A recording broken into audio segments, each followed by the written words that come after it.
Good evening and welcome to tonight's meeting of the Lunenburg Select Board. Today is Tuesday, August the 1st, at 7 p.m. Please stand for the Pledge of Allegiance. I pledge allegiance to the flag of the United States of America and to the republic for which it stands, one nation, under God, indivisible, with liberty and justice for all. In accordance with the requirements of the open meeting law, please be advised that this meeting is being recorded and broadcast live over the Lunenburg Public Access channel, on Facebook Live, on the Public Access Facebook page, and will be uploaded to the Lunenburg Access YouTube channel after the meeting. The agenda lists all the topics which may be discussed at this meeting and are those reasonably anticipated by the chair. Votes may be taken as a result of these discussions. Not all items listed may in fact be discussed, and other items not listed may also be brought up for discussion to the extent permitted by the open meeting law. All right, so tonight we're going to begin our meeting with, before we go into public comments, do we have any announcements tonight? Ones I typically do in my town manager report. You want me to do those now? Sure. Okay. And while you're pulling those up, I will just make a comment about our agenda, that later in our agenda tonight, we do have discussion on ARPA funding and review the select board rankings. So unfortunately, I'm not going to throw it under the bus, but I was able to receive the final rankings last night at about 10 p.m. So I want to thank all the members who got them in on Thursday and Friday, and earlier than late last night. And so my expectation is that when we get to that part of the agenda tonight, that each member will be able to present their rankings. We can speak to them, and then at a future meeting that we will discuss this, likely on the 15th, that we would look to at that time take some votes. So, and to the town manager for any additional announcements. Okay. The town beach hours are Saturdays and Sundays, 12 p.m. to 6 p.m., Monday and through Friday, 10 a.m. to 7 p.m. Seasonal beach passes can be bought and swim lessons purchased through the lunenburgma.myrec.com site. The farmers market is every Sunday from 10 a.m. until 1 p.m. Until mid-October on the Ritter lawn. The summer band concert series is every Monday at 7 p.m. ending on August 14th at the TC Pasio's front lawn, and tax bills were due today. I also have, I want to save this for a comment, or I can say it now. Just more of a clarification, something that came up recently on social media that I wanted to address regarding the town accountant position. So we do have a town accountant currently. Our retired town accountant has stayed on, and as you'll see from the agenda tonight, that's being formalized through a vote, but she has continued to take on those duties of town accountant, finance director, even after retirement. And although it's on a reduced schedule due to her retirement, and we are making do and getting the bills paid, as you can see, every select board's meeting. And in between meetings, the board has come in to sign warrants that have been needed to come up. Another thing that came up is the refund abatements, and that there were ones that had to be reissued. There were some properties that have, because they have a trust on them, that is the owner of record, and Munis and Vision are systems. So the bills that are, or the refund checks that were, they're automatically produced through that system. That's the owner of record, so they are mailed out. If those trust holders do not have a bank account for those to be deposited in, they had to come back and get the check voided and reissued. As of today, last I spoke with the finance director, there's only one check that's remaining in that status. So I just want to make sure that's clear for the public. Thank you. Do we have any public comments this evening from the board? Two things. So first of all, the band concerts are ongoing. I was not able to make last night, but there are two more next Monday and the following Monday. So that would be what, the 7th and the 14th. So again, excellent time out. It's good old-fashioned, old-time town event. Secondly, I just wanted to comment and thank the town manager for clarifying that. I saw that comment on social media about, the person one of the people who the tax abatement checks needed to be rewritten, and the person went on a tirade about this whole thing. And we've said it a couple of times on here, but it probably bears repeating. I understand, I don't want to speak for everybody else, I understand how difficult the whole tax thing was and how, people think it reflects on everything. But when comments like that are made, I don't see the constructive nature of those comments to anything. They don't help the town run better. They make people not want to do things and go out of their way. And so I would ask people to refrain from them at any level, not just Lunenburg, but the state level, at the federal level, all those things. I mean, when you just rail against people, especially people who are closest to you in the town government, it does not make things better, I can promise you. Thank you. Thank you. But one should never let hard, incontrovertible facts get in the way of a good social media rant. That's the extent of my comments. All right. I will share. So last Monday, I was invited to speak at the public hearing that was held at the, I'm blanking on the name of the hotel now, the former Sheridan, I don't know what it's called these days, Doubletree. Doubletree. Yeah, 4 Points. All right, so I was invited to speak at the public hearing that was held last Monday, and this was related to the closure of the maternity ward at Leominster Hospital. It was a very good public hearing in which there was an initial presentation by the head of the OBGYN part of Leominster Hospital. She came forward and presented that their decision was a clinical decision to close down the maternity ward, that it was based on their inability to retain qualified staff, and that they've been having staffing struggles, and that in the area that births, according to them, that births at their hospital are down, and that it makes sense for them to consolidate resources in Worcester. So what we then had was elected officials, in which all of the state delegation for the general area that's in the North Central, or really Central Mass region, were there. They all spoke. Some things that came out in that conversation I just want to kind of highlight. One of them was a note that the legislators have been working with Leominster Hospital, that over the last couple of years, they've provided them with $80 million in taxpayer funds to help support them, that they not once mentioned that they were having any struggles with the maternity ward, and that their decision to announce that they are closing the ward came on the last day of the legislative section, so that way the legislators could do nothing about it. The legislators felt as if it was act in bad faith. They also commented that all of their research indicates that Leominster Hospital has been strategically pushing their patients to go to other hospitals, that births in this area are actually up, but that births at their hospital are down, and that it's likely due to Leominster Hospital pushing patients to Worcester.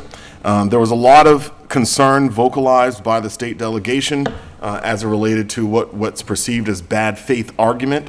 Also, one of the things that was highlighted was that 5 years ago, and I don't remember the statistics, but it was something over 60% of the births that were occurring at the hospital were commercial payers, and that now the majority of the births that are occurring are Medicaid payers, or Medicare payers, and I think it's Medicaid payers. And basically what that means is that it's not as profitable for them as it used to be. And so that the feeling is that this is all about money. We heard from several nurses at the public hearing who indicated that they did not agree that the hospital has done enough to try to retain or recruit staff, and that there was also agreement that they thought this was a financial decision.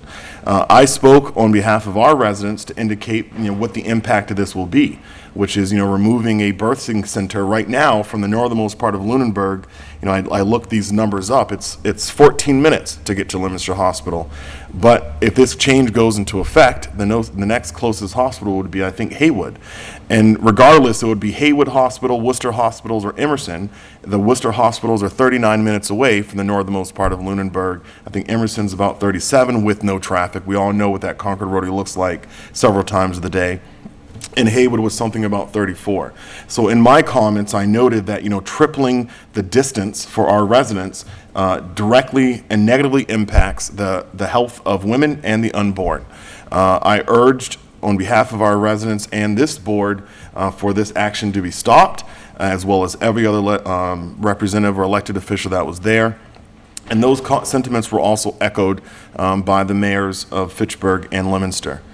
The process is that the DPH will have 15 days from that public hearing to issue a decision to allow this to go forward or not, and that if it goes forward, it will go into effect on, I believe, September the 23rd. So it's a 4-month kind of notice, and that DPH could step in and require more information, which could prolong the process, but that at this point, I think the general feeling is that we're being hopeful, but it seems almost inevitable that the hospital will close their birthing center. So we are hoping that DPH will intervene and step in, but unfortunately, based on the tools that they have at their disposal, it seems rather limited. Had the legislator been in session, they would have been able to pass legislation, as they had all indicated, that would have allowed this process to take more time and require additional steps in it.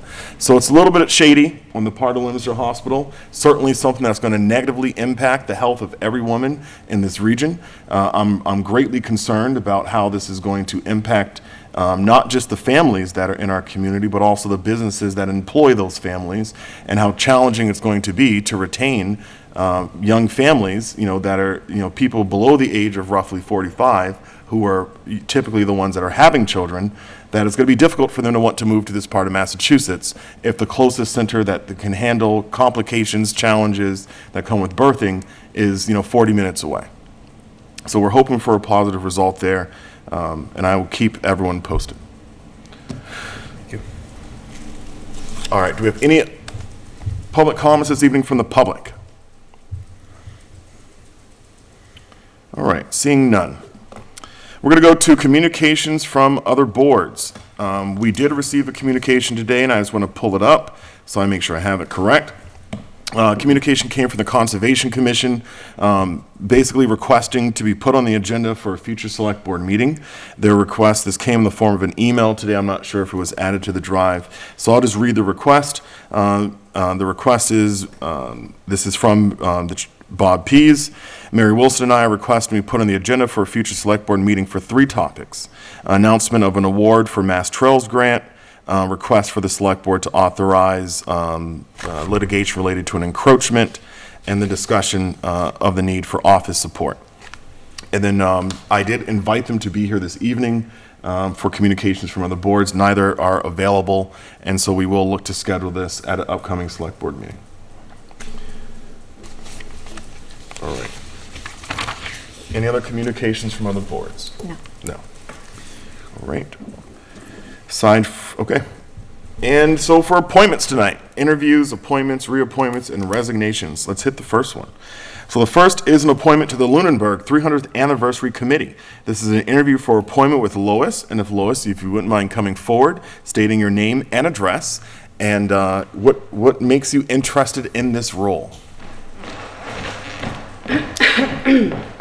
And if you want to expand upon any connections you have to Lunenburg, that would be great. Lois Filio, 919 Massachusetts Ave. I've lived and worked in Lunenburg most of my life and raised 2 boys here. My very first job was at the Stone Farm Package Store on Mass Ave. I worked there in high school. Next, my mother and I, we both, we owned and operated the Flower Barn Florist for about 15 years. And currently, I am employed at the Lunenburg Post Office.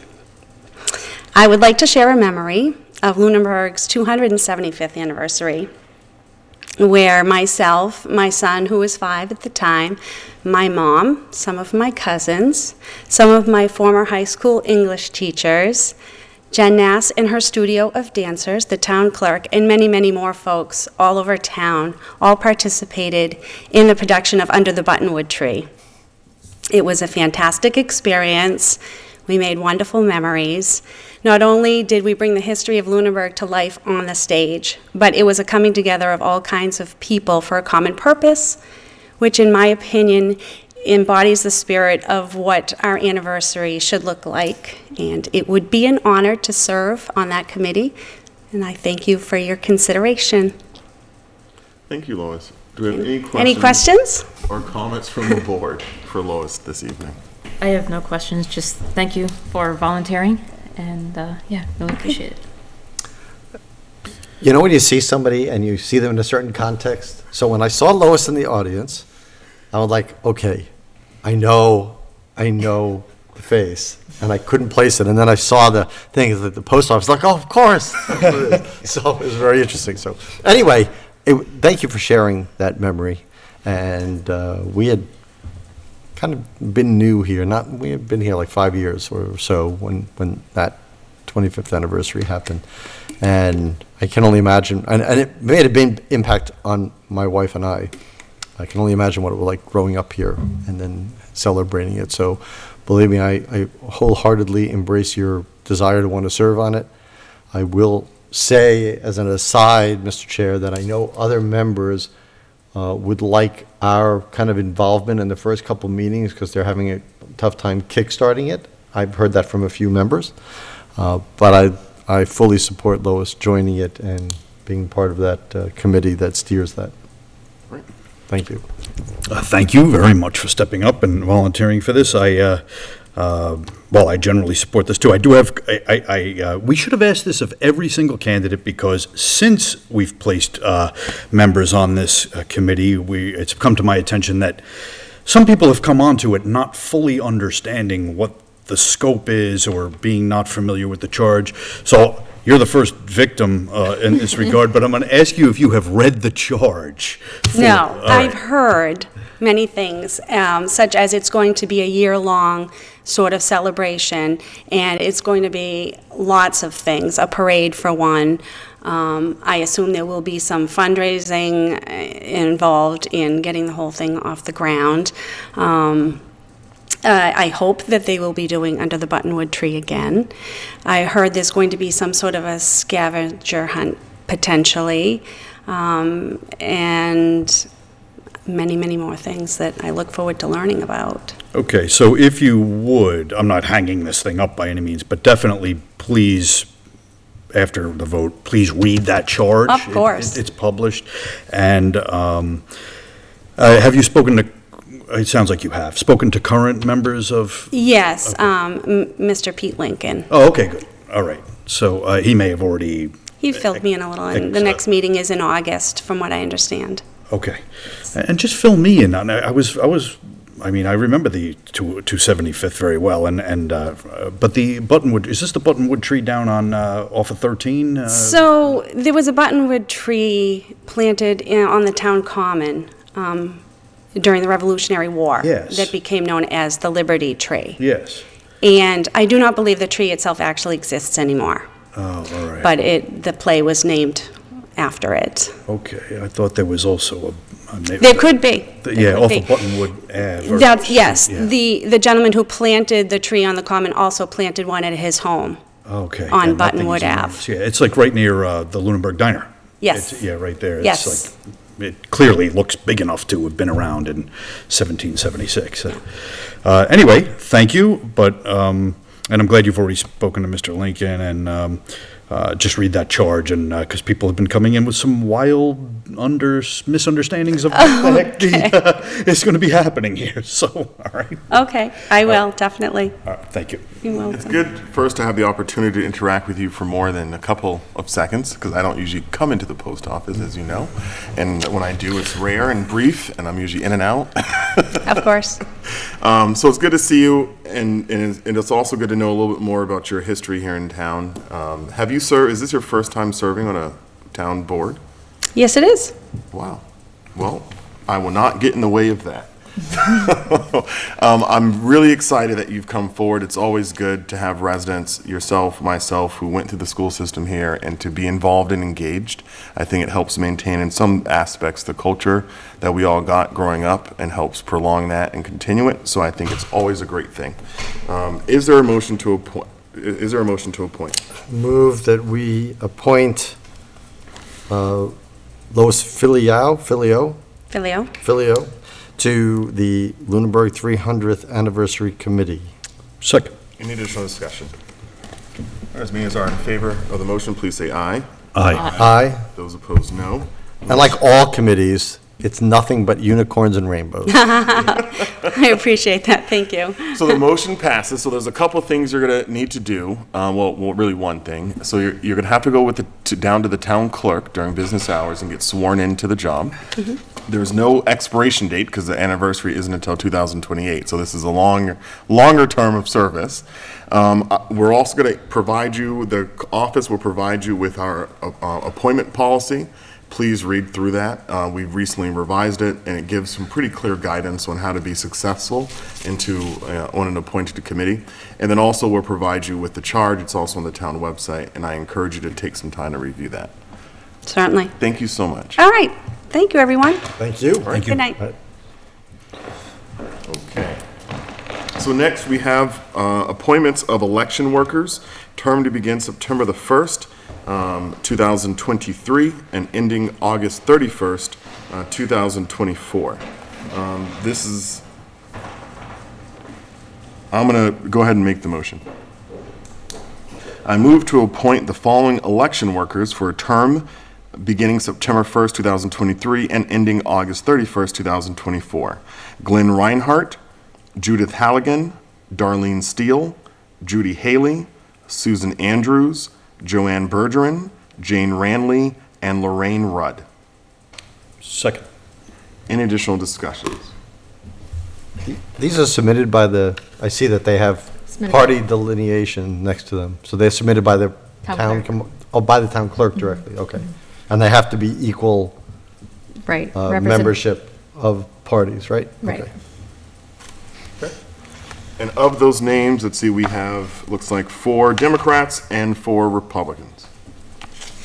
And the different roles where we have warden, deputy warden, clerks, inspectors, deputy inspectors, they also alternate by party. That's a motion and a second. Any additional discussion? All right, as many as are in favor of the motion, please say aye. Aye. Those opposed, no. The motion passes. All right. So to the town manager, do you want to present these following appointments? Yes, thank you, Mr. Chair. So the first appointment I'm asking the board to ratify is for the civilian traffic member, Tyler Thibodeau. And I'll read the letter from Chief Gamble. Dear Ms. Lemieux, the detail season is in full swing, and we have received application for an additional candidate for the civilian traffic member unit. The candidate is Tyler Thibodeau, who is currently an EMT with Woods Ambulance, Inc. in Gardner, Mass. Mr. Thibodeau has completed all of the necessary requirements to fulfill the duties of civilian traffic member. I've personally known Mr. Thibodeau for over 10 years, and he is also the son of Lieutenant Thibodeau, and believe he will be an excellent candidate to fulfill this position. All of the required paperwork has been submitted to HR Director Julie Beliveau. I respectfully request that Tyler Thibodeau be appointed to the Civilian Traffic Unit effective August 2nd, 2023. Okay. Any questions? No? Okay. You're going to take, We're gonna lump them. do the votes all together? Okay. The next appointment I'm asking the board to ratify is for Reserve Officer Sean Connery. Everyone should know Sean. Of course. He just retired from the police department and is willing to serve as a reserve officer. And lastly, the ratification of the Assistant Outreach Coordinator position, Lorianne Tessier. And this is a new position this fiscal year. It's a 10-hour position at the Council on Aging, the Lunenburg Adult Activity Center. And I'll just read a little bit about the process. And I'll start with that there were only 2 applications received, and the Council on Aging Director and the HR Director, Assistant Town Manager, interviewed both applicants and put forth Lorianne Tessier as the top choice. She has many years of experience working with children with traumatic brain injuries, autism, and other neurological disorders. With a skills trainer, has been a skills trainer for the Center for Living and Working for Consumers, people aged 16 to 60, an administrative assistant for the First Parish Church, and most recently works at UMass Medical School as a fictional patient for doctor training sessions, which sounds really interesting. I have a friend who does the same thing Yeah. in Philadelphia. Yeah. She holds her bachelor's in sociology and rehab counseling and a master's in child life, and also volunteers for the Eagle House Supporters, the Transition Navigator Discovery Center for the Council on Aging, and as a member of our Americans with Disabilities Committee. So she comes highly recommended for the position. I think she'll do a great job and welcome addition to the town. Okay. All right. So thank you for those. Are there any questions to the town manager related to those 3 requests for ratification? Great. I haven't been on Facebook in, I don't know, 5 or 6 months, but I think I recall Lorianne Tessier being an active participant. Is that correct? I've seen the name. Okay. So I know that we may need to give her a copy of the social media policy, so that way she remains compliant. It's a little, that way she's compliant with it. All right. Is there a motion to ratify the appointment for the civilian traffic officer, civilian traffic member, and the reserve officer and assistant outreach coordinator? I would move that we ratify the town manager's appointments of civil traffic member Tyler Thibodeau, reserve officer Sean Connery, and assistant outreach coordinator Lorianne Tessier. Second. Okay. Motion and a second. Any additional discussion? As many as are in favor of the motion, please say aye. Aye. Those opposed, no. The motion passes.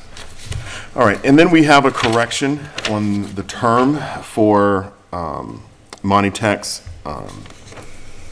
representative for us, which is Barbara Reynolds. The term needs to indicate that it expires in 2027, and I think previously it was 2028. All right. Actually, yeah, odd term length, but it's a 4-year.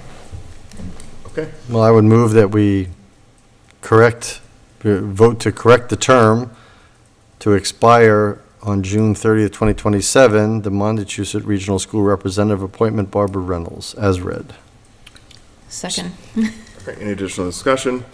As many as are in favor of the motion, please say aye. Aye. Those opposed, no. All right, the motion passes. All right, we'll go to the town manager report. Heather? I'll start with the vacancies on the boards, committees, and commissions.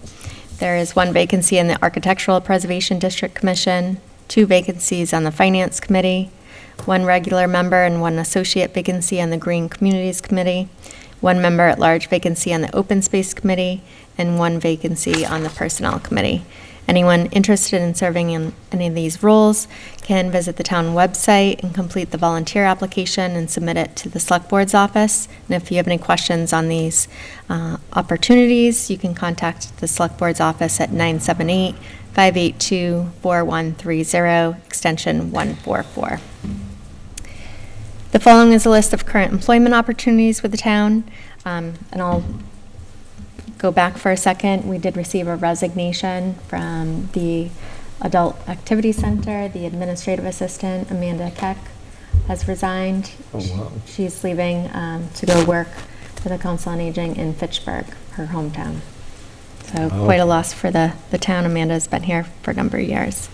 So that's the first vacancy or opportunity with the town, is administrative assistant for the Council on Aging, which is 40 hours a week. Assistant to the sewer business manager, which is 19 hours a week. And that's a position that was filled by the current sewer business manager. and they found that it was a 24-hour position, found that many hours weren't needed. So it is now being re-advertised at the 19 hours a week. The assistant town accountant, which is 32 hours a week, assistant meal site manager, which is 19 and a half hours a week, the conservation administrator, which is 36 hours a week, facility superintendent, 40 hours a week, finance director, 40 hours a week, heavy equipment operator, 40 hours a week, principal assessor, 40 hours a week, and 2 seasonal cemetery labor positions, and videographer, which is about 2 to 10 hours on average a week. For any information on these positions can be found on the town website under job opportunities. An update on the fiscal 23 tax abatement refunds. The amount currently that's been paid out in refunds for principal is $1,317,690, and interest paid to date is $14,771, for a total of $1,332,461. My recommendation is the remaining amount, because it's been asked a number of times, it keeps coming up at finance committee meetings, I keep saying the same thing. I think it's in the town's best interest to maintain those funds and overlay until we know what the ATB outcome, if any cases will be appealed to the ATB. And at that point, once we have a better understanding of if there are any appeals and feel comfortable with the amount left in the overlay, we would ask the assessors to release the excess funding. Can I ask a question? Mm-hmm. Do you happen to know, I know there's a time limit on when you can file with the ATB. Do you happen to know when that deadline is? So we know when. My memory, I think it's 90 It's days. 90 days after the received written determination of the Board of Assessors from the resident. So whenever you got your letter that you are not in agreement with, you have 90 days from that time to file an appeal. Okay. Thank you. An update on 925 Mass Ave. The Drummond stockpile of soil have now been removed from the site, and I signed off on what they call the generator waste stream profile sheet today for the removal of the totes, and those contain the cleaning fluids from the underground storage tanks. The contractor will let me know when they'll be scheduled to be removed as well, so that will clear out that site of all the materials that the EPA contractor did. Excellent. Update on invitation for bids and request for proposals. We had 2 bids out. They were pushed out 1 week each due to questions that came up and appropriate response that needs an addendum to be put out for each. The invitation for bids for the operation and maintenance of the Lunenburg wastewater collection system, those are due tomorrow, and the bids for the 2 snowplow trucks are due on August 7th. Lunenburg becoming an age-friendly community. The Council on Aging Director, Sue Doherty, filled out and submitted our application to AARP to become an age-friendly community, and I provided a letter of commitment that accompanied the application. Today, we received our approval letter that we are now the 793rd community to enroll in the AARP network of age-friendly states and communities. So this is obviously cross-country. Age-Friendly States and Communities is an organization affiliate of the World Health Organization Global Network for Age-Friendly Cities and Communities, which started in 2006. Through the Age-Friendly program, AARP helps participating communities to become more livable and age-friendly by creating safer and more walkable streets, addressing such things as housing and transportation, better access to key services, and opportunities for residents to participate in community activities. A core group of public officials started this process last year, working with MRPC on putting together a survey and getting the results, and we will now regroup in the coming months to put together an action plan to make Lunenburg more age-friendly. There are a lot of things that we are currently have in the pipeline, such as the Marshall Park project and implementing a means-tested senior citizen tax exemption program that will aid in this effort. So I want to thank the Council on Aging Director, Sue Doherty, for being the steward and moving this forward. That's one of the 10 attributes that make Americans want to live in communities is being able to age in place. So I think we got accepted. If you follow Mr. Franco on social media, you know that they are actively after him to join AARP, and I'm sure that our membership is really due to that aggressive action. I'm a fan. Have you joined? Talk to me in 3 decades. I might reconsider.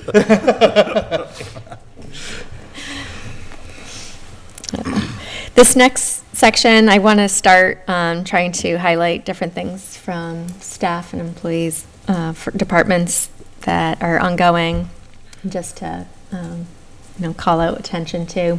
So I don't mean to exclude anyone. It's things that come up to my attention that I'm aware of, and I'll try to solicit from department heads as well to get more public an eye on what's going on in town. From the DPW, I want to thank the DPW crew who worked all day on Sunday, July 16th during the rain event that caused a lot of damage and washout around town. The DPW crew has continued to address different washout areas around town and address overgrowth at different intersections around town as well. The DPW director had the crosswalks and crossbars striped in the center of town, among a variety of other projects that he has been working on. So I want to, Bill's, I think, done an excellent job for the town and the Public Works. So for IT, Dan is like our unsung hero. Everyone knows him, calls Dan the man. He's our IT guru internally. He's been involved in resolving technical issues in every department as they come up, as well as being available for answering technical questions for different solutions that we're working to implement. So there's almost nothing that Dan can address, and we're lucky to have him as well. From facilities, the facilities director, Chris Ruth, has been working through a multitude of capital projects to get them finished or underway, maintenance issues that require his involvement, and on different park and town beach projects. Thank you to him and the facilities technician, Don Gagney, for all the good work they are doing to address the care of our facilities, and to our recreational director, Angela, for the work she has done for all the recreational programming this summer. I hear it's been quite successful for the number of programs and involvement over the TCP. I received an email from Steve Archambault thanking Chris for coordinating the replacement of lights at the entrance of the TC Paseos and the electrical outlets so the band could see their sheet music, which has been a struggle with the old lighting. So public can't see this, but this will be up on the town manager report, gets uploaded to the website. There's a picture of the last night's band concert with the new lighting in place. And so they're all very happy that they can see their sheet music. So thank you to the facilities department. The assistant town manager completed the MMA Suffolk Certificate Program in Local Government Leadership and Management with 36 other municipal employees from around the state. This is a graduate level program that is held over the course of 25 Fridays that the assistant town manager chose to do on her own time, and this included writing papers on different course topics and presentations. So congratulations to Julie for this accomplishment. Oh, that's very great, Heather. Thank you for adding this in. I was going to say the same thing, Mr. Chair. I think that is an excellent section to add.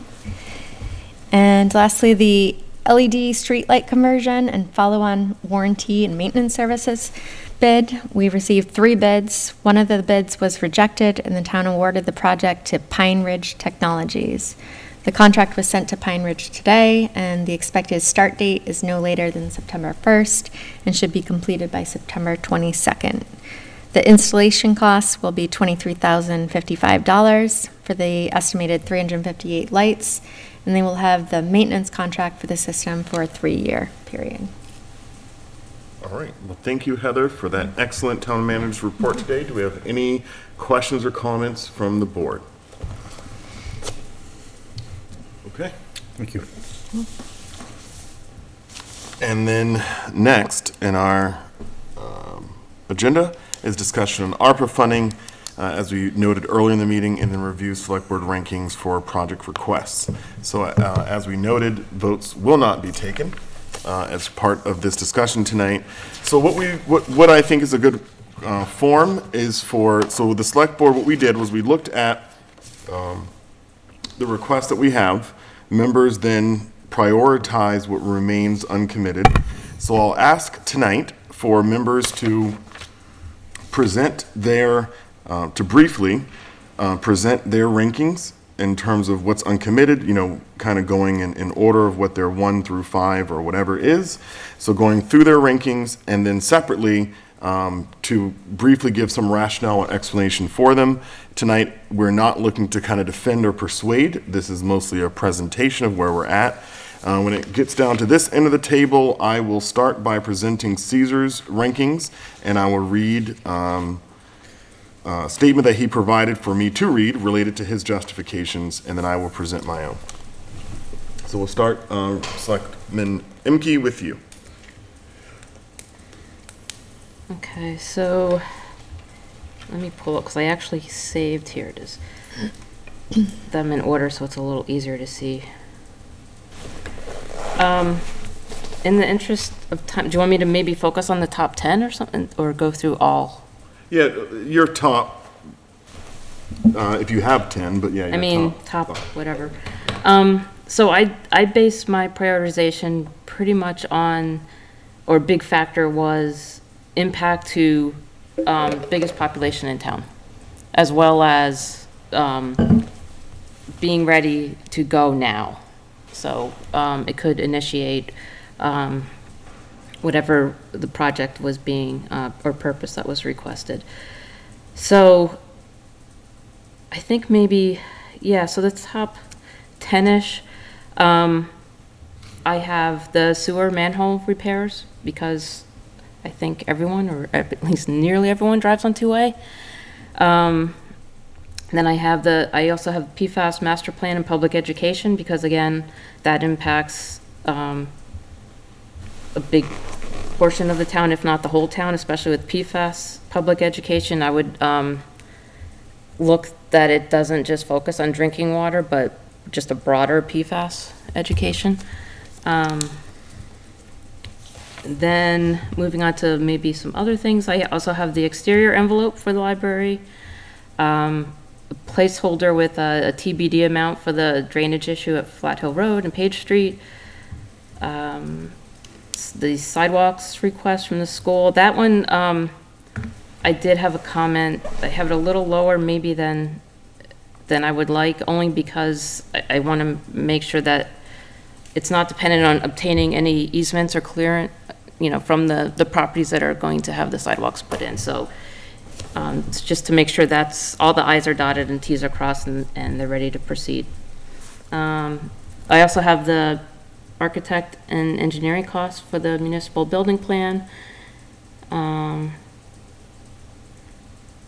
And then I get into the middle section that's a little wishy-washy. I have the PFAS treatment plans, and with that, I have the, I would support moving forward with one of the treatment pilots, mainly the Keating, because that's the one that's bearing most of the burden for it, I believe. You can correct me if I'm wrong, as far as providing water right now. And then hopefully the Lancaster could be covered by, SRF funds down the road. But also tied in with that, I'd like, and I know this is dependent on the Board of Health, but I'd like to have something put in place for private well owners for PFAS testing. So there's a placeholder for that. So I kind of grouped those together as impacting the whole town. And then a year of the after-school program for the Boys and Girls Club. Because I thought I understood that request to be for additional staff, and then, I'm just worried about being able to fund that beyond 1 year. If it was for supplies or something other than staff, it might move up my list. I believe it was to pay their staff more. Oh, I thought it was for additional staff for the after-school program. I I don't know. could be incorrect. I don't know. I could be wrong. And then I grouped all the sewer pump issues into one bucket, and allocating a portion of money for that. I don't know what the priorities are for those different line items. But again, if any of them have a direct impact on schools or town buildings, I would prioritize those just to cover the most. And then we get into stuff that I probably falls off my list right now. Okay. Thank you, Renee. So the criteria that I used for my ranking was that some of these are overlaps of Ms. Hemke's. That it would affect, these would be items that would affect the most people. I wanted the funds to be as evenly or equitably distributed among different departments, age groups, and activities. So I wanted to focus on those that may have had more of an impact by the pandemic. Chose projects over employees that were the direct responsibility of the town. And as much as I could, did not select I didn't want to distribute money to enterprise fund projects, so I focused on non-enterprise fund departments and projects. So with those said, this was my list. I funded in my priorities 10. The remaining items that were on here, I chose to use very carefully the wording "not supporting" at this time. That does not mean that I would not be open to convincing later on under different situations and different circumstances, but at least as of this moment, I would not be supporting them. And then the last criteria is I wanted to make sure that we had money, that we didn't go through all the money, and that we had money set aside in case something else would come up, given the fact that we have a significant amount of time with which to commit these funds. So my top 10 list are as follows. The municipal building design, this project, I believe, really needs to go forward. We have been, playing with this and toying and dawdling, whatever other word you want to use, with this project forever, and we really just need to go forward with something.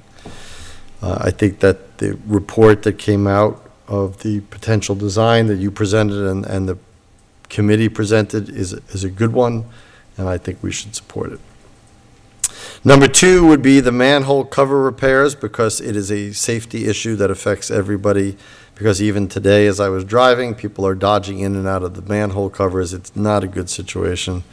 And before anything really bad happens, we should get that addressed. Number 3 and 4 and 5 are kind of related. So 3 and 4 are the PFAS public education and the PFAS master plan, because regardless of anything else, everybody should be aware of these, and I think this education and master plan even affects those not on in or a taker of the water district, but that's something that we could use across the whole town for education and helping them set up a master plan. And related to that, even though there is no dollar amount, I have penciled in, what I think, and we should engage with the Board of Health, but we should have PFAS testing assistance for private well owners as well as part of this, and I penciled in like $75,000. It's just an estimate of what and how we would do it. I think we would subsidize them, not pay for them, and make sure how we can make that money last and be fair to all private well owners for their testing. Number 6 is the exterior envelope of the library. Seeing lots of things for the exteriors go by the wayside and be postponed. I don't want to do that to a fairly new building. If it needs exterior work, we should address it. Number 7 is the sidewalks, the public schools request for sidewalks, as noted in some of our meetings. Number 8 is the Flat Hill Page Street drainage. I have penciled in $50,000 for that, and that would be to potentially help mitigate or maybe fully mitigate the drainage collection area and the corresponding conduits and corrugated piping that we believe is failed. And then maybe have some money for design, but we have to fix the problem and we need to get to the next step. Number 9 would be the only FY24 for after-school programs. I realize that some of this is going to employees, and I'm not a fan of that, but I know that children in general in that organization, and anything to do with children, was really affected during the pandemic, and really were heavily leaned on afterward, and I think we should do, this is the minimum we could do to support it. And then number 10 would be the backup generator for the library for the reasons given by the library board of trustees and the library director. Everything else I would say I'm not supporting at this time. That total, given those two penciled numbers, comes to $946,000 of the $1,058,000 we have available. So that leaves us with like $110,000. Thank you, Mr. Chair. Thank you both. Thank you, Mr. Chair. And this is, at some point, I was where both of you are, and this is, depending on what criteria you used, I had different, I was all over the map on this. And then I finally settled on something.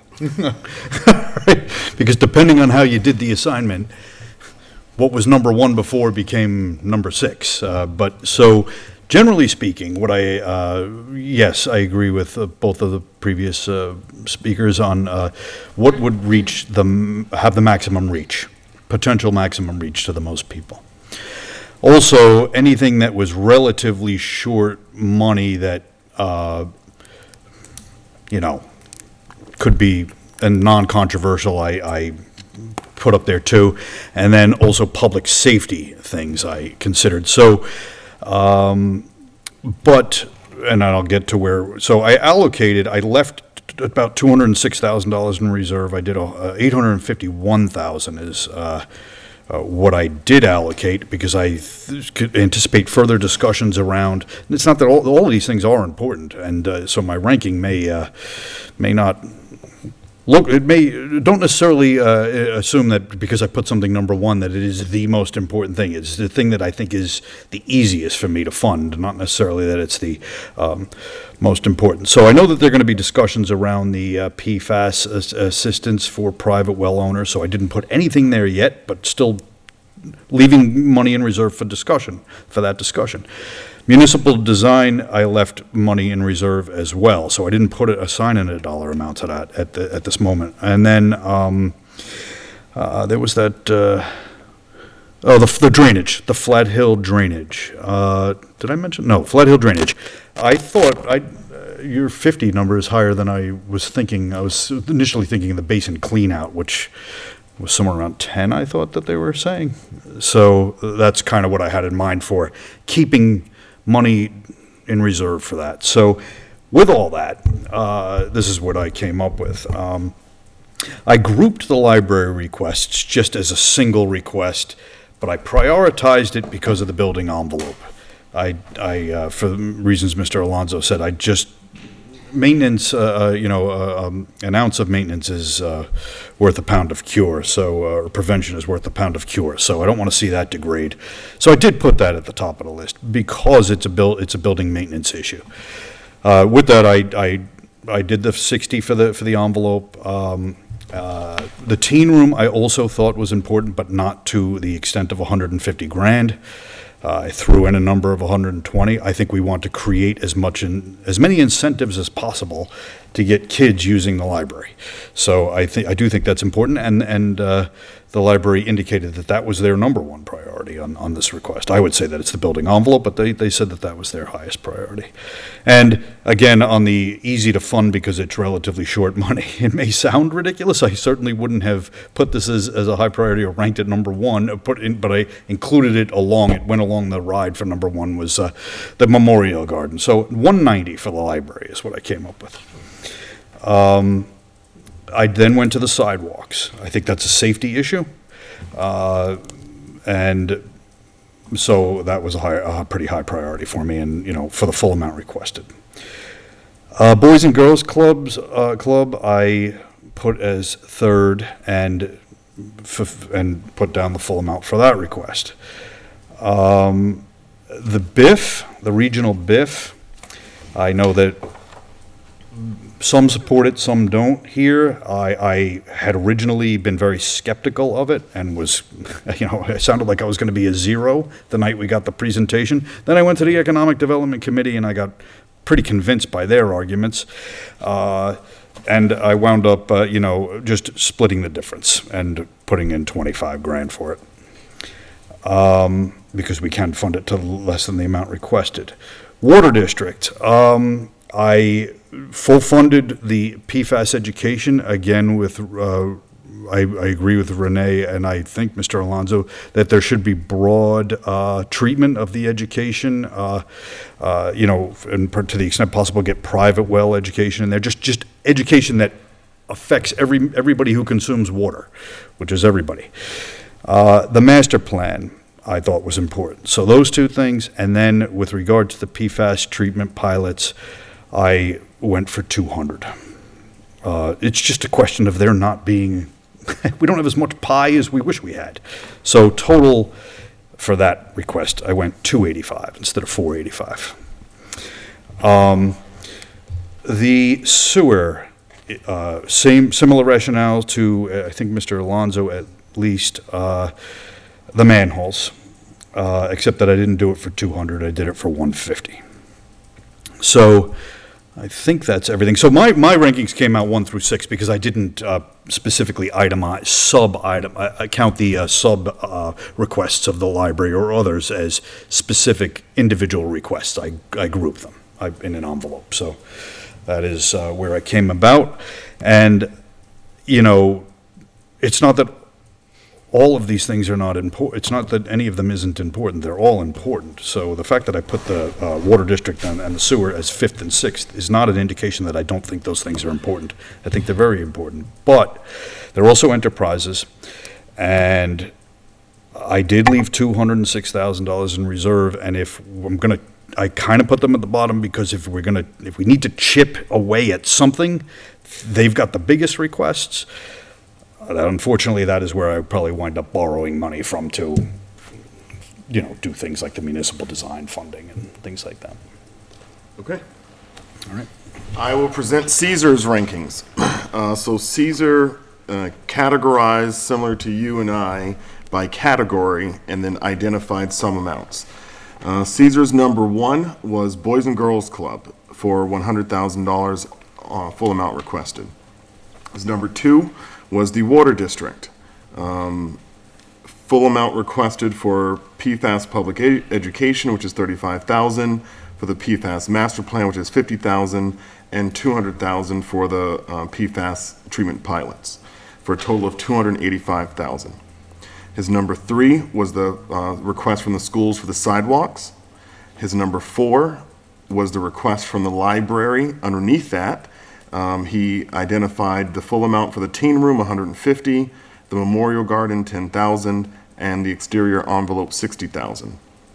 His number 5 was the sewer manhole repairs. He allocated $100,000, and his number 6 was the North Central Mass Regional Business District for the $50,000 that they requested, for a total of $856,640. So I think he left the most on the table. And I will read his explanation. It's a little lengthy. The American Rescue Plan Act provided communities across the nation with the opportunity to respond to the COVID-19 pandemic and to make once-in-a-lifetime investments in their communities. Some municipalities have used ARPA funds to invest in their communities in innovative ways.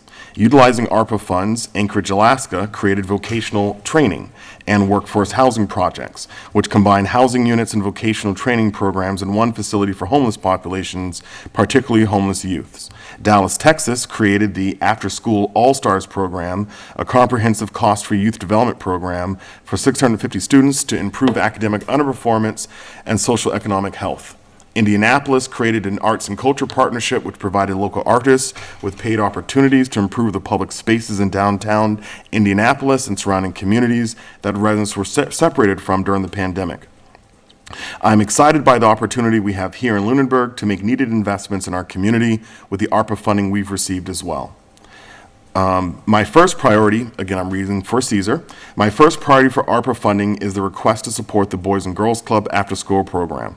We've tried to quantify the benefits of each of these requests, mostly by looking at the number of impacted residents. However, I felt that quantifying the Boys and Girls Club using this methodology was inadequate. Research has shown the benefits of after-school programs positively benefit more than just the students who attend the program, and also produce long-term benefits as students attain better educational achievement, social adjustment skills, and increased earnings upon entering the workforce. The safe environment and academic support that after-school programs provide has been shown to increase class participation, attendance, and academic achievement, and decrease risky behavior and dropout rates. Students enrolled in after-school programs have also been shown to have better adjustment skills as they enter new phases of life, such as entering high school, college, or the workforce. After-school programs also support the families of the students enrolled. Without access to after-school programs, working parents are forced to take time off of work, which is estimated to cost $300 billion annually and lost worker productivity nationally. According to a report from the federal government that cited nearly 20 research studies, it's estimated for every $1 that is spent on after-school programs, $3 is saved from the resulting increase in earning potential, overtime, and the reduction in crime and juvenile delinquency. Supporting the Boys and Girls Club with ARPA requests will improve the services the organization is able to provide to our students and working families with immeasurable long-term benefits. I wholeheartedly support the full request for $100,000. The second ARPA request in my prioritization list is the Water District request, as this request has a direct impact on the health of a large percentage of our residents. PFAS has presented a costly challenge to all communities, and with an uncertain regulatory environment, it's important for us to begin addressing the issue of toxic forever chemicals as soon as possible. I support funding the master plan and public education efforts in their entirety for $50,000 and $35,000 respectively, and the pilot testing efforts in the amount of $200,000. I did not fund the entirety of the pilot testing because I believe leaving a reserve of ARPA money was in the best interest of the town. With the dollar amount I've put down, there will be a reserve of $201,355.46. I believe it's critical to utilize the Special Purpose Stabilization Fund for the ambulance and dump trucks the Select Board initially allocated for $986,000 of ARPA funds for. Freeing up the nearly $1 million could allow us to fund all the currently unallocated ARPA requests, with the remainder of $137,355.46, making the process of selecting which request, all of which would be great investments in our community, to fund much easier. I'm probably not reading this the way he intended for it to be read, but we'll keep going. My third priority is the sidewalks projects requested by the school department. The lack of sidewalks causes a clear public safety hazard by making students walk to and from school unsafely in the street. It's imperative for the Select Board to support the school department's efforts to reduce this safety hazard. Fourth, I listed the teen room renovations, exterior envelope, and Proctor Memorial Garden request for the library for a total of $220,000. Fifth, I chose to allocate $100,000 for manhole cover repairs for the sewer department. Last but not least, I support the $50,000 request for the regional BIF. While it's last in my list, since I felt it necessary to prioritize direct investments in Lunenburg, there's a lot of value in investing in our regional economy, and contributing to the regional BIF will increase the development potential of the program to the benefit of residents of Lunenburg by creating jobs and more opportunities to support local businesses in the region. All right, next time I'll tell Caesar to keep it much shorter. All right, and then my list. You talking. Yep. Now my own list. Number 1, Water District. I support the Water District's request in the amount of $400,000. I did not specify what should go where. I just allocated $400,000. Oh, let me stop. How I categorize was broad impact, limited options for other funding, so other funding options are limited, and things I perceive to have a lasting impact. So for me, number 1, Water District, $400,000. Number 2, Municipal Building Design Committee, $225,000. Number 3, the sidewalks for the public schools, their full request. Number 4, Boys and Girls Club, their full request of $100,000. Number 5, the library's request, I specify the teen room for $125,000.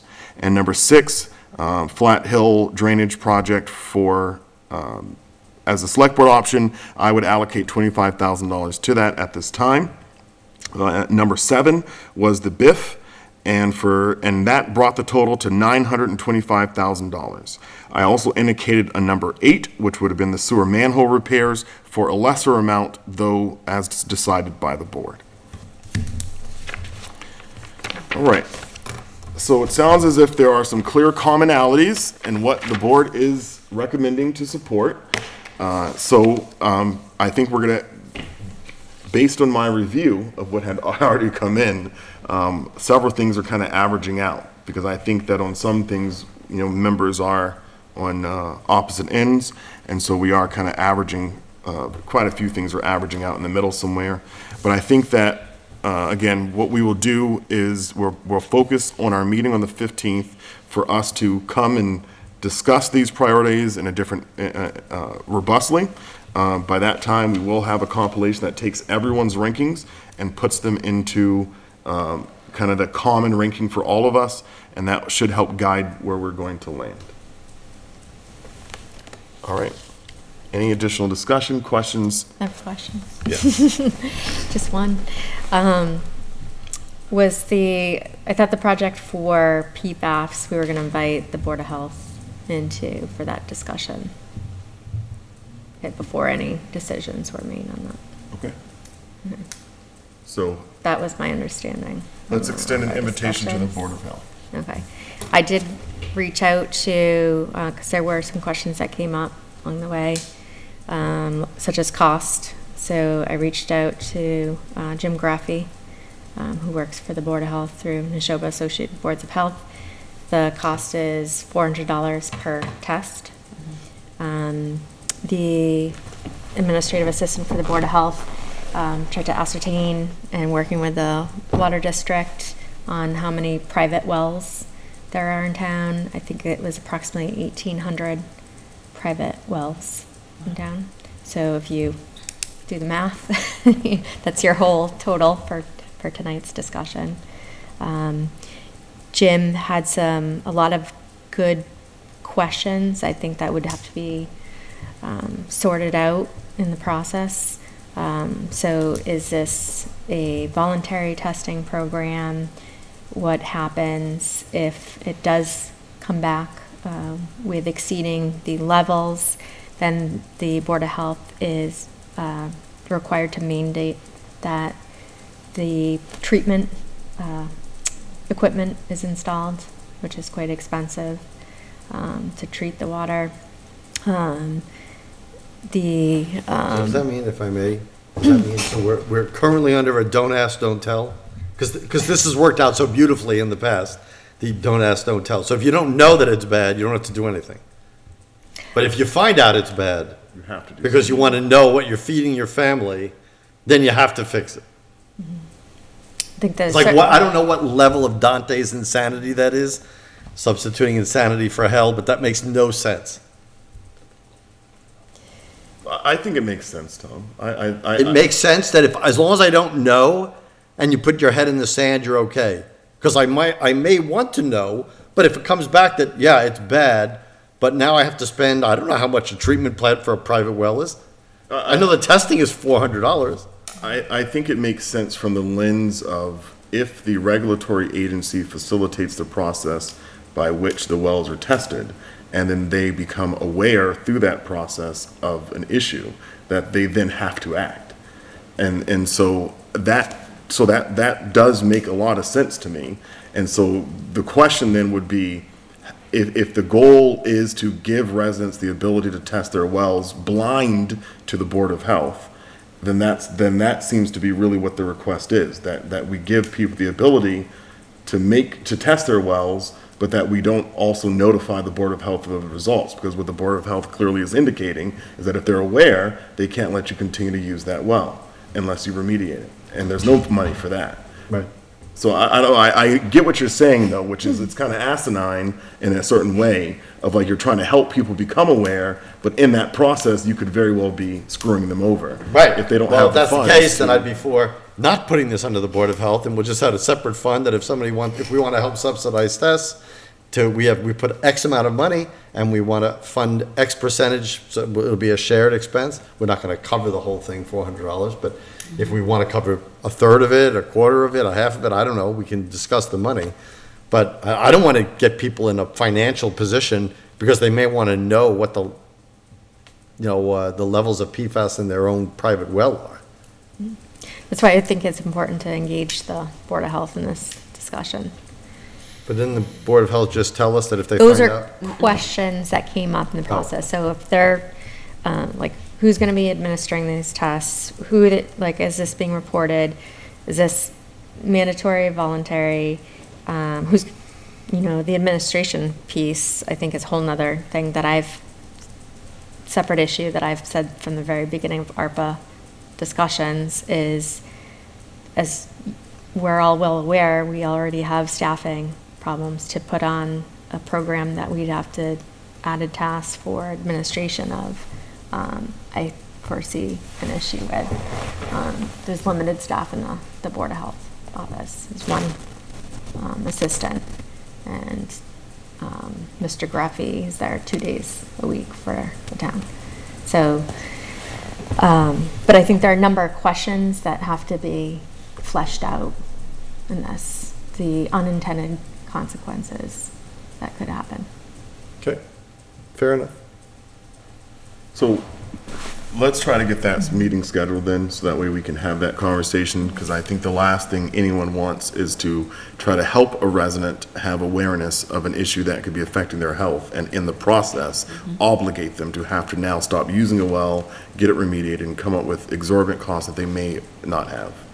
And I think we have to probably get some clarity on our end with ARPA, because I think the guise and how this was presented, and feel free to correct me if I'm wrong, was to create, public awareness underneath ARPA as it affects the public water supply. But how do we do this in a way where we essentially are blind to the results? And so I think that's something that we have to consider, meaning, are we outside of the scope of ARPA if we give someone something like $400 per test per house, and then, don't have any indication or follow-up on the results of that? I would imagine that's similar to the other requests that come before us, that we just have to demonstrate receipts that the money was spent.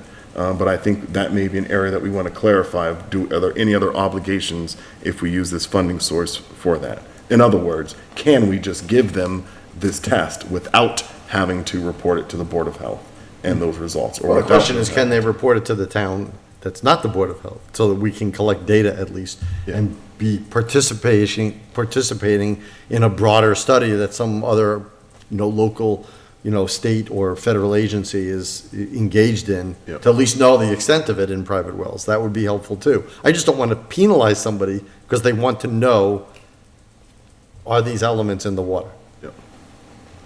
And if they want to know, I want to help them get Right. that. Right. Yeah. And some people, it's not like the whole town is part of the water district, and if their well was bad, it's like, oh, well, you don't want the expense, but you can always hook up to the water district. There's large swaths of this town, especially in the northern part of the town, that don't have that option. Yep. And let me just make sure I fully understand. I think I do, but it's not, if I understand like Title V with septic, you don't need to remedy a situation if you've got a non-compliant thing until you sell the house, right? But this, you're saying you would have to remedy immediately, like even without selling it, if you couldn't continue to use it. I think we need to get that clarity from the Board of Health on what that timeline is. Okay. Of, do they have flexibility? Is it something that can wait till a sale? Does a resident have 90 days, 180 days to resolve it? that, like, what actually, I mean, how does the Board of Health go on private property and stop someone from using a well? Yeah. I mean, I don't know the answer to that question. Right. It seems like assumption of the risk at that point. Yeah, like, how do you enforce? Yeah. And I also, something that Mr. Alonso touched on, that I think it would be a fair exchange, even if it's kept anonymous, say from the Board of Health. But I think it's a fair exchange that if we were to fund private well testing, that we do get some data back on that, so that we have some kind of a read. Hey, 30% of the private wells in town have, are non-compliant with PFAS or whatever. So so we're getting something in the exchange for it, you know. So. Yeah. I just don't know how that isn't then an exchange of the Board of Health being aware if the town is receiving that data. Yeah. Well, we have to answer this question. So Yeah. the first question is, I mean, again, Title V is a great example. Title V, if you do it and it's in failure, I don't think you have to do anything until you sell it. Right. Yeah. Then, of course, you can't sell it. And I'm for that. I think that's fine. You can't saddle some new buyer with your problems without remedying the problem. I get it. That makes all the sense in the world. I just don't want to saddle somebody for wanting to know and then forcing them into an expensive fix. Yeah. That somebody else who maybe their next door neighbor who didn't want to test and probably is on the same aquifer is going to have the same problem, but they don't have to fix it. I don't want that scenario. So we should get, and this is all speculation, and we should talk to the Board of Health. Okay. All right, My so let's- concern about this list is that, like, I took the list that was provided by the town manager, and I basically prioritized each item, and some people group things into groups. I just don't know how you're going to average those out if people didn't actually rank things. And on mine, when I said I'm not supporting it this time, you're gonna have to divide the numbers of other people's by 4, not 5. Yeah. Otherwise, it'll be a higher number. I think Or lower numbers, that would be higher rankings. So. it would be helpful if you, if you and Renee can, given your existing rankings, if you can kind of put it in a categorization way, put it by category. So in other words, when it says library, overall rank the library, and then rank what you would support or what you would support underneath the library. Doesn't make sense for me. Or- How does that help? The library came to us with X amount of projects, what is it, 6? 6 projects. Or maybe, I can't rank the category because the category is meaningless to me. The projects are meaningful, but the category is meaningless. I think that for me, let me look at Caesar's and I need to look at yours.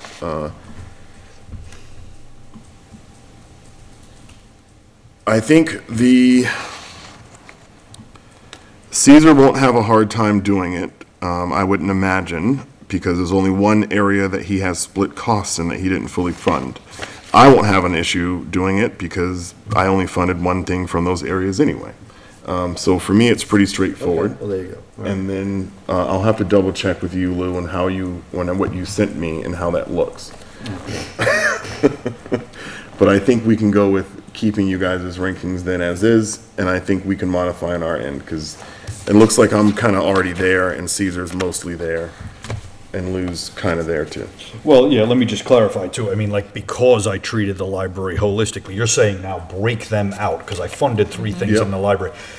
Now that Memorial Garden might be like 12th, Yes. you know what I'm saying? Right. It just rode along with the library. Well, that's why I said in my comment that the category is meaningless to me, Yes. because it's the projects that that you're ranking, not. Sure.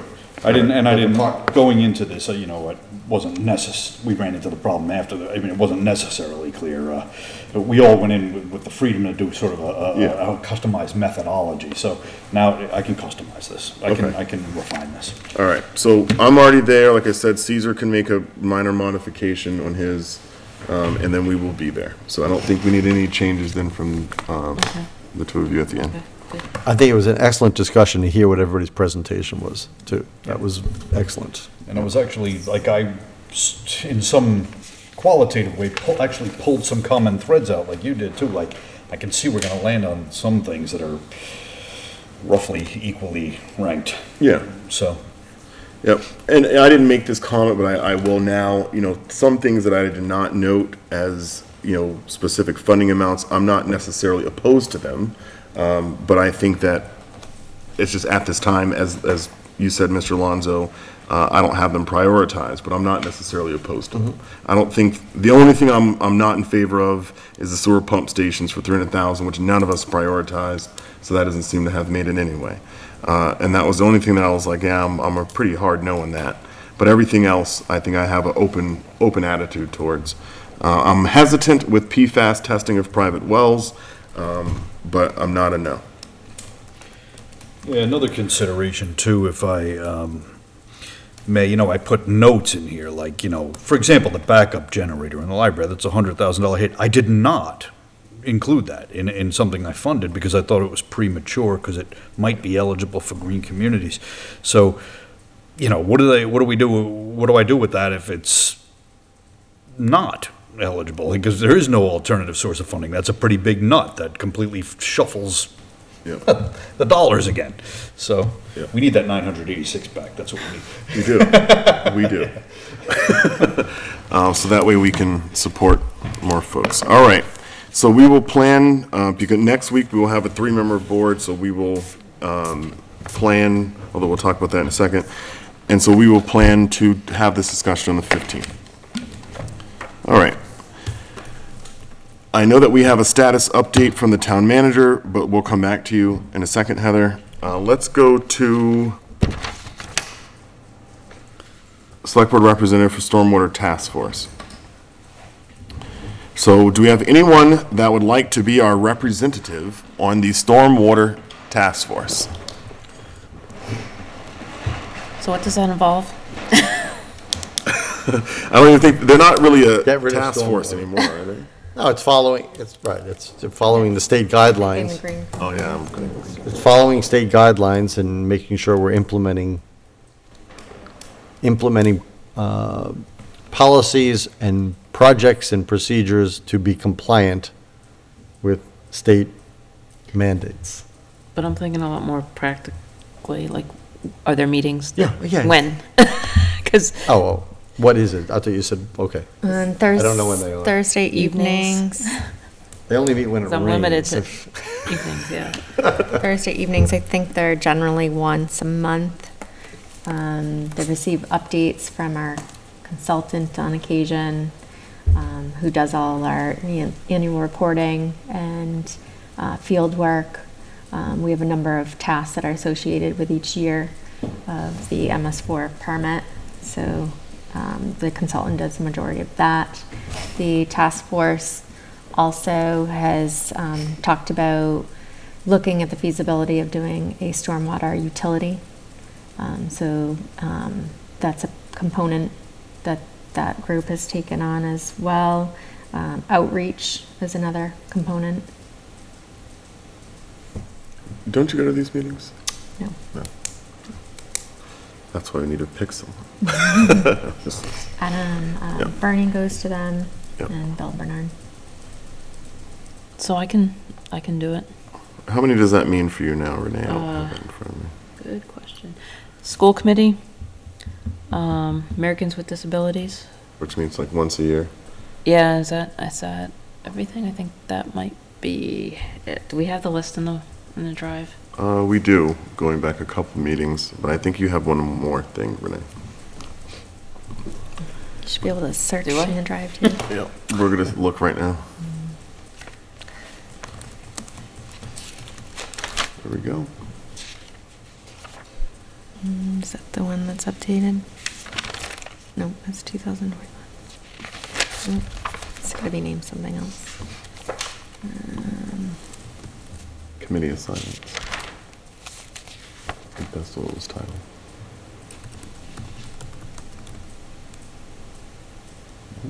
Nope.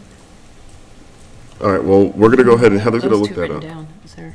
So we'll note Renee tentatively you for that. Okay. Okay.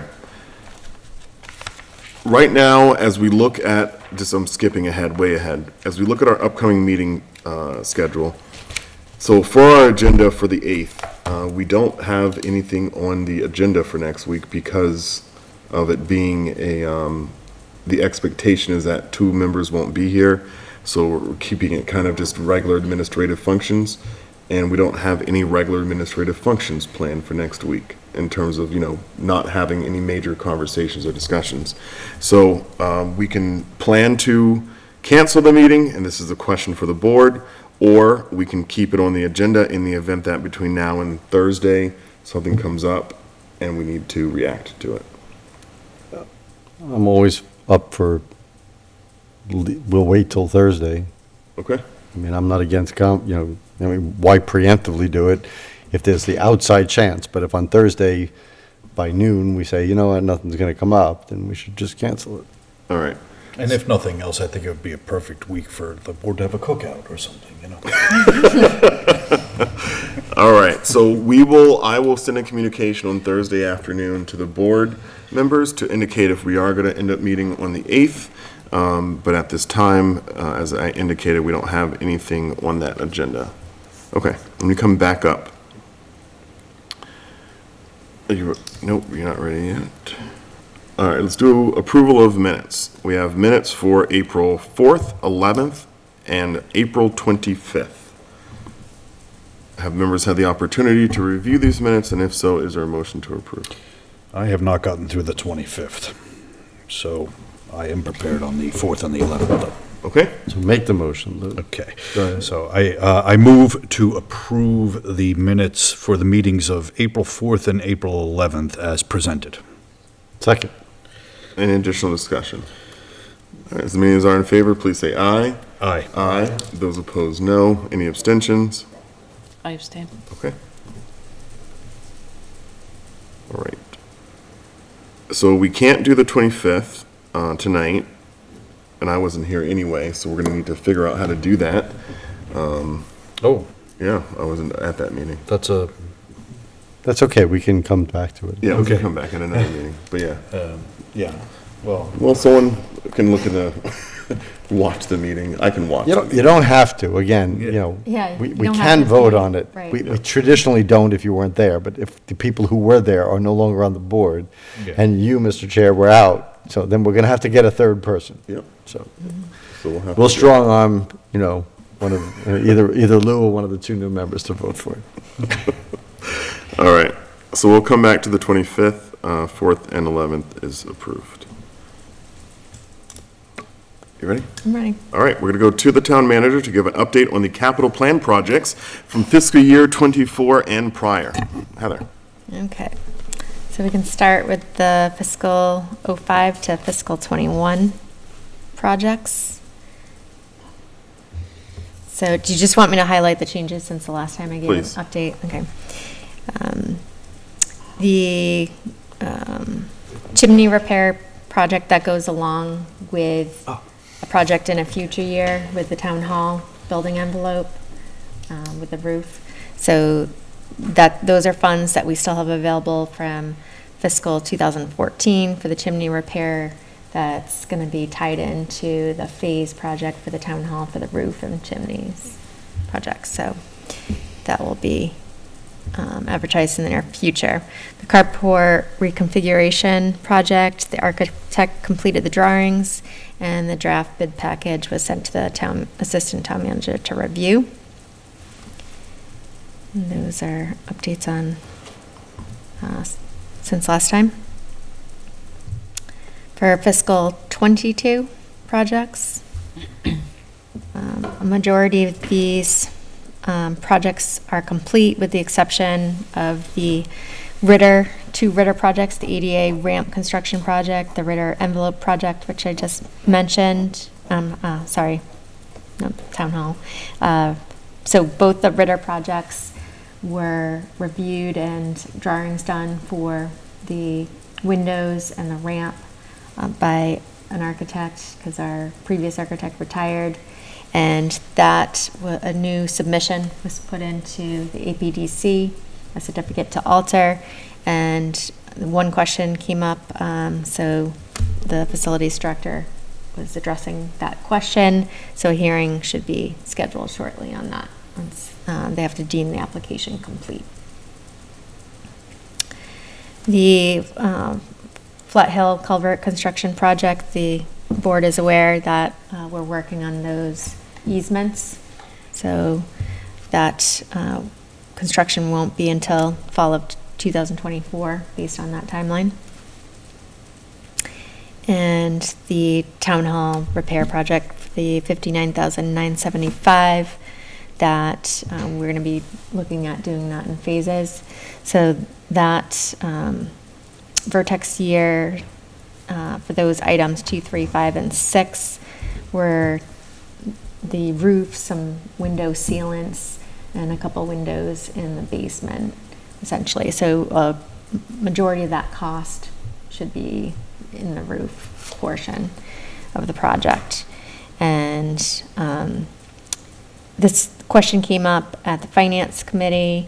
It was also posed by a school committee member as far as the funding and why this wasn't going back to town meeting or back to the 3 boards, similar to the AC project.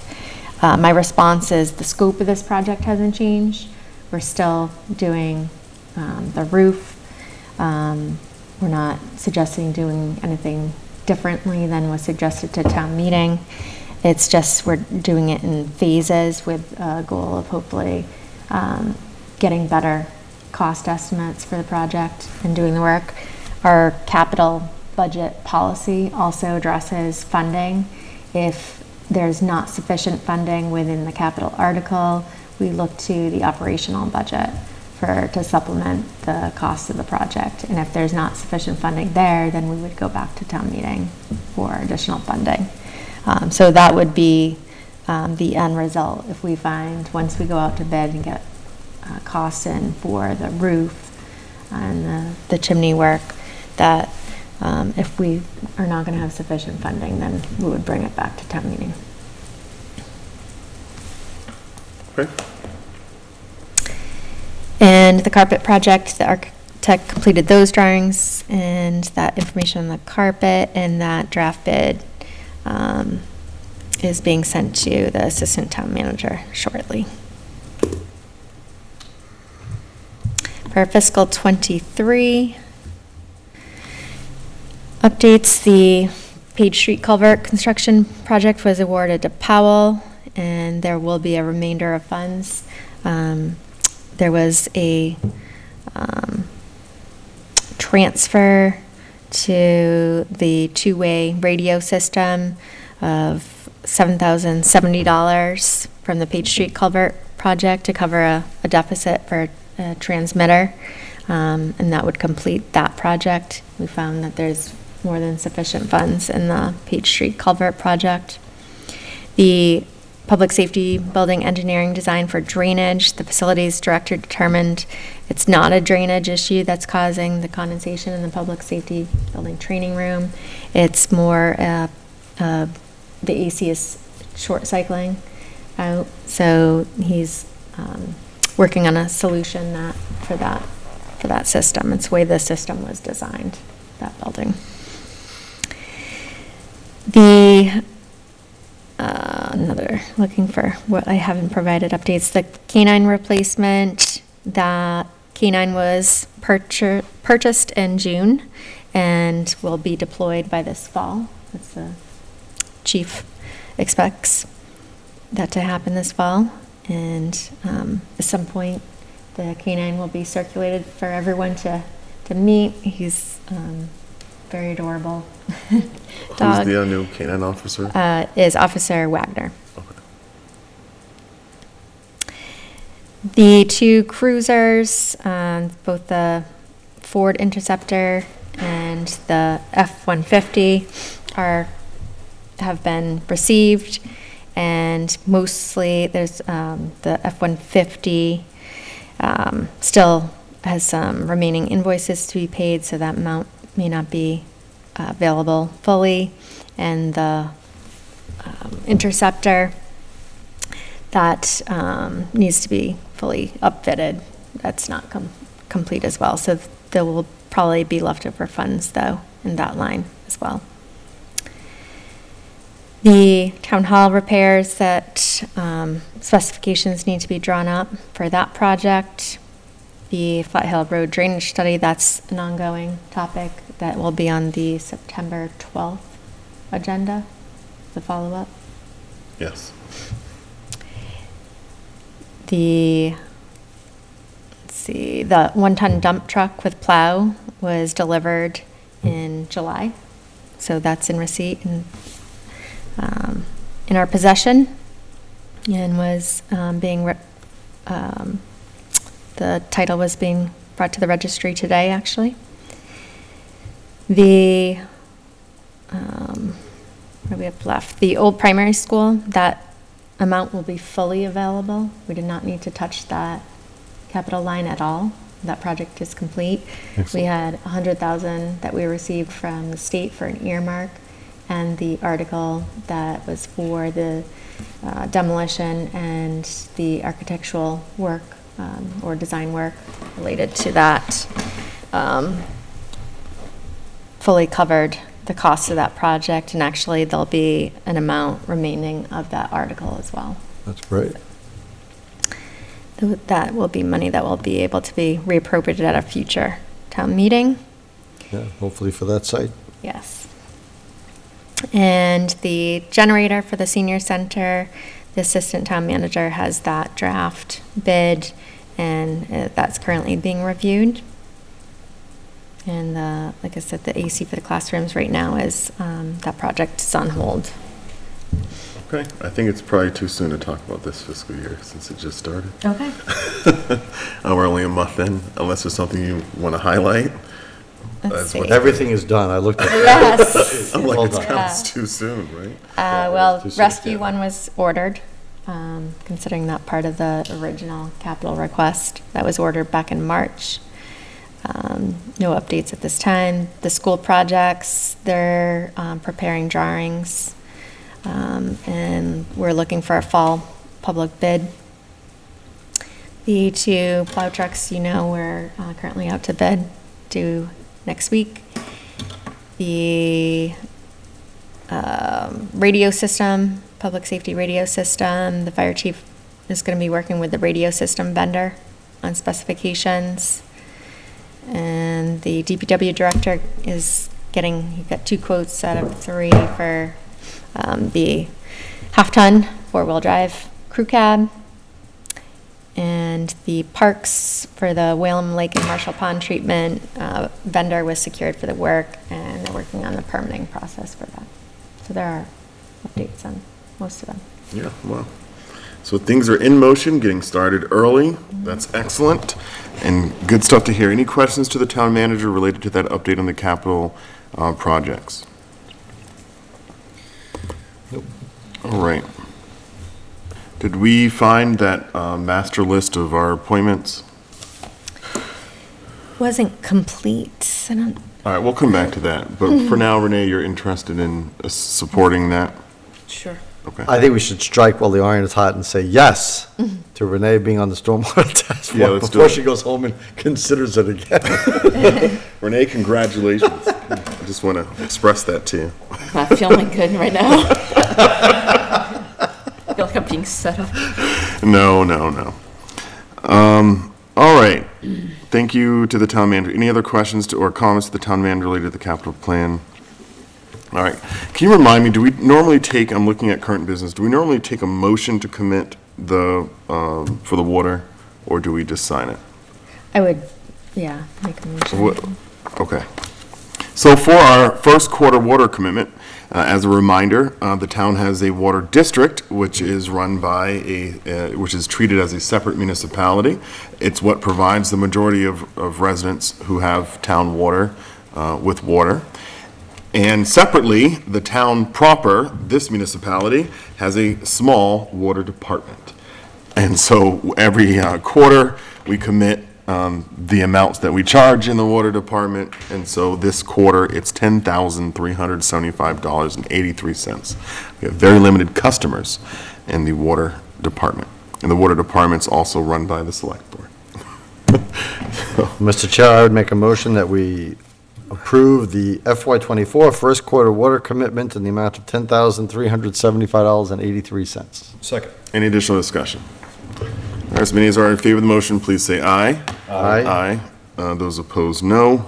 All right, the water is committed.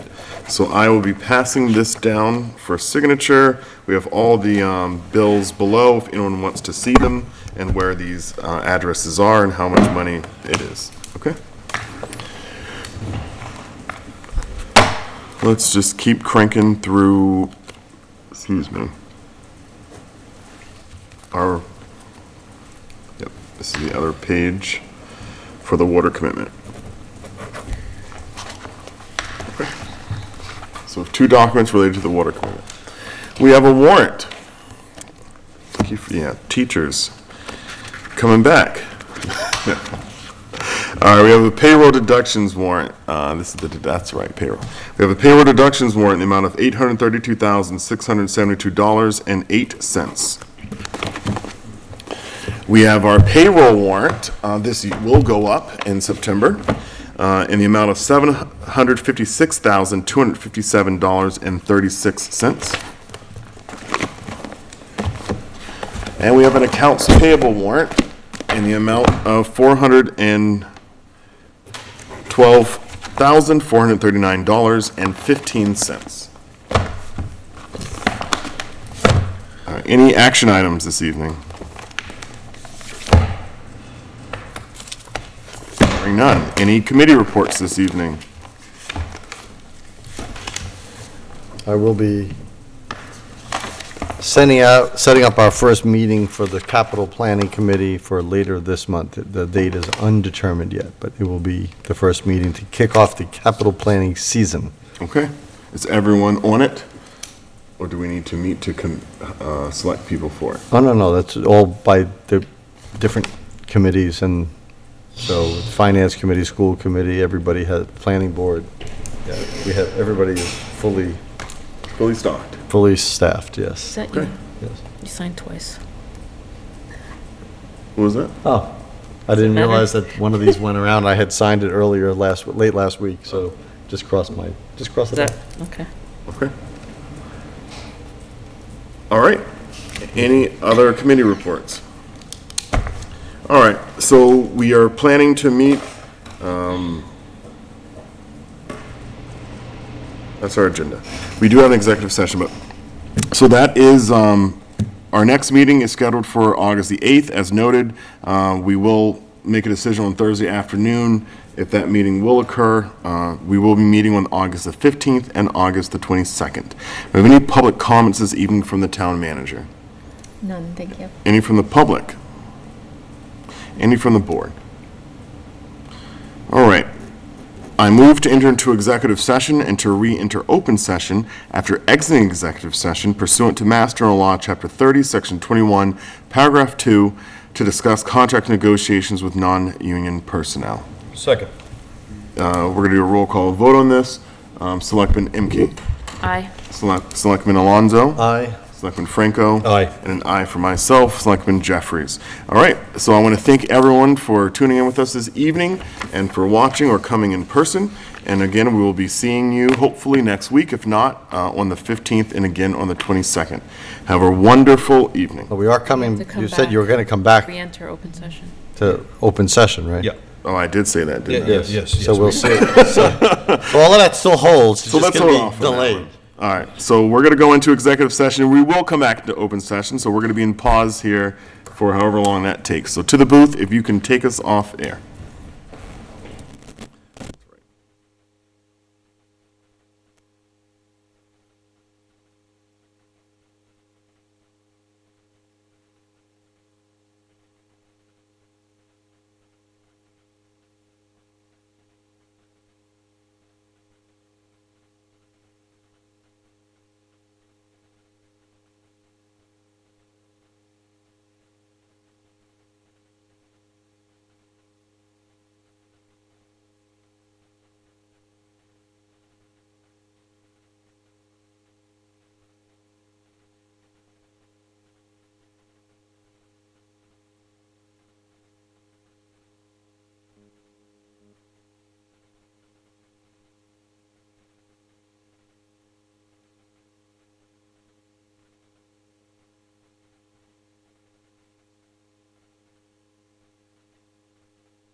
Okay.